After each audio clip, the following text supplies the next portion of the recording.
habang kumakayod pa siya para sa pamilya, sa yelo at sa gulay muna siya uukit ng pangalan.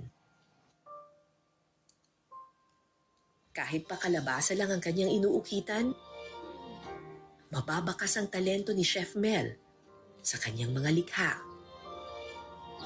Pinaghihirapan ang bawat isa, kahit alam niyang itatapon lang ito kapag tapos na ang trabaho.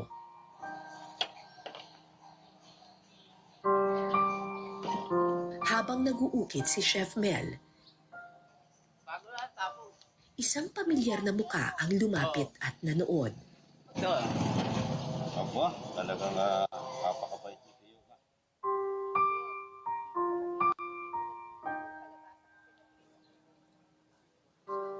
Isa lang ang naisip ko nung mga oras na iyon.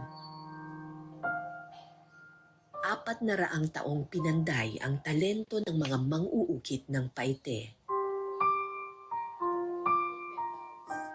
Nakapanghihinayang Ganda! na kailangan pa nilang makipagsapalaran para lang kumita at mapahalagahan.